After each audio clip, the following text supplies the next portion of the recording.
Marcus Thompson was doing everything he could to keep his small family afloat. At 32, he worked 2 jobs to provide for his 6-year-old son, Tyler, and to maintain the modest 2-story house they had inherited from his grandmother. The house was old and often needed repairs, and Tyler's school expenses kept growing. Renting out the spare bedroom seemed like the only practical solution to ease the burden. He had placed an advertisement expecting a college student or a young professional to respond. But the person who showed up on a cold, rainy October evening was nothing like what he had imagined. When Marcus opened the door, a young woman stood on the porch, rain dripping from her hair, her clothes soaked through as if she had been walking in the storm for hours. She looked no older than her early 20s, and though she tried to hide it, her eyes were red from crying. "I saw your advertisement for the room," she said softly, her voice barely rising above the rain. "I can pay the first month's rent in advance, if you still have space available."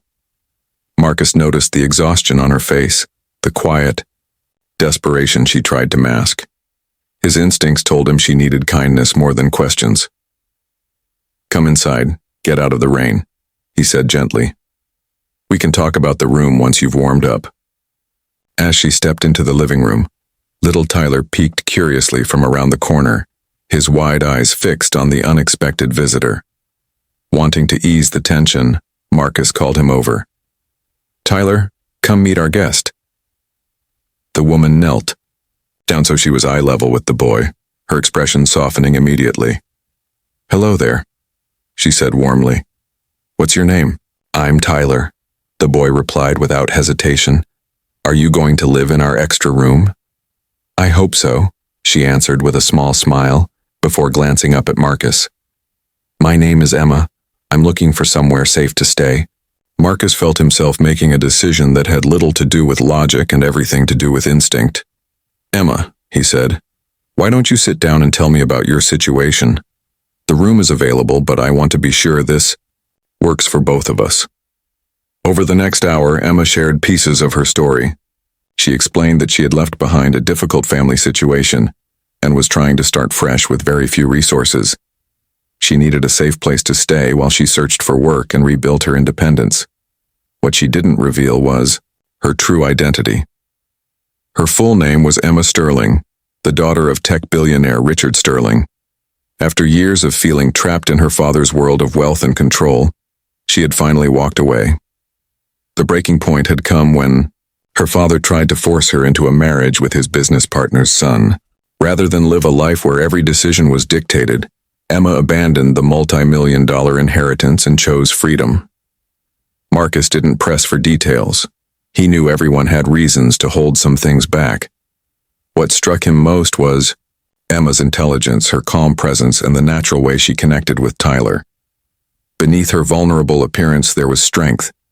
"The rent is $400 a month," Marcus told her at last.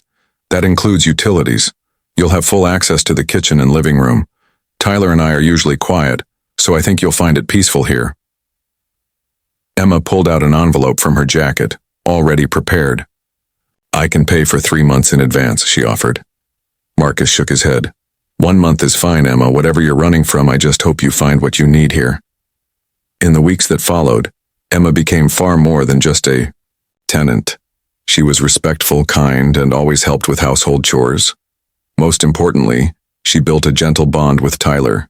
She read to him in the evenings when Marcus was at work, helped him with homework, and somehow managed to make their simple dinners feel more like family meals. For Emma, this was an entirely new experience. Growing up wealthy, she had never known the satisfaction of contributing to a home through effort instead of money. She learned to cook everyday meals, helped Tyler with small art projects, and discovered peace in the simple, ordinary rhythm of Marcus and Tyler's life. One night, when Tyler came down with a strong flu, Emma stepped in without hesitation. She cared for him with patience and attention, staying by his side until he felt better. Even the pediatrician remarked on how naturally she handled everything. Marcus watched with quiet amazement. "You're very good with children," he told her, realizing just how much she had already become part of their little world. Marcus watched as Emma gently helped Tyler with the soup she had prepared from scratch. "Have you ever thought about Working in childcare or maybe teaching? He asked, noticing how naturally she connected with children. Emma smiled faintly, recalling the business degree she had earned but had never been allowed to put to real use. I've always enjoyed helping kids learn and grow, she admitted. It feels more meaningful than anything else I've done. For 3 months, their arrangement had gone smoothly, but Emma's guarded privacy began to slip when a sleek black SUV appeared outside the house one evening. Marcus, working in his small home office, noticed the vehicle parked across the street. The men inside wore dark suits and sunglasses, their posture suggesting they weren't ordinary passersby. Emma, Marcus called, concern in his voice. There are people outside. They look like they're watching the house. Do you know anything about this? Emma's face turned pale as she looked out the window. I should have told you the truth earlier, she said quietly. Before she could continue, a firm knock sounded at the door. Marcus opened it to find 2 sharply dressed men standing beside an older gentleman whose presence radiated authority and wealth. We're looking for Emma Sterling, the man said directly. I'm her father. I believe she has been staying here. Marcus glanced back to see Emma standing frozen in the hallway. Recognition hit him. Richard Sterling, Marcus said slowly. I've seen your face in business magazines. Emma stepped forward, her dignity intact despite her obvious unease. Hello, father. Richard Sterling's eyes swept over the modest home, clearly surprised by its simplicity. Mr. Thompson, he said, thank you for giving my daughter shelter. But surely you understand this arrangement cannot continue. Marcus's voice was calm but firm. That depends on what Emma wants. This is her home for as long as she chooses to stay. Emma's eyes filled with gratitude as she turned toward him. You'd stand up to him for me? Marcus nodded without hesitation.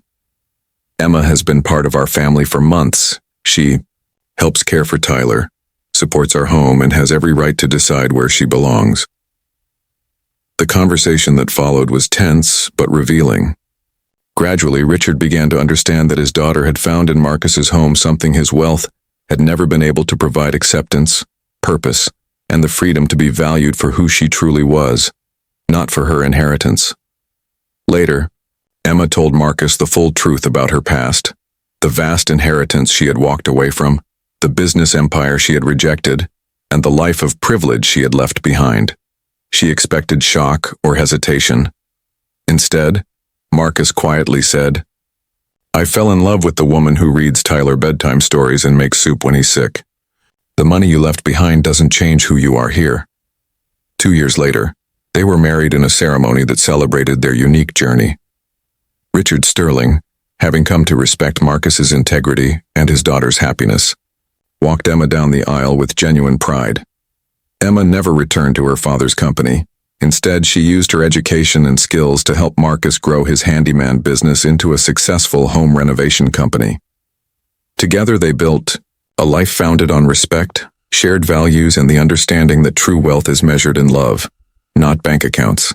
Years later, when people asked about their unusual beginning, Marcus would smile and say, sometimes the most valuable people enter our lives when they've lost everything else, because that's when their true character shines through. If this story touched your heart, don't forget to like, share, and subscribe for more inspiring tales of kindness, resilience, and the power of human connection.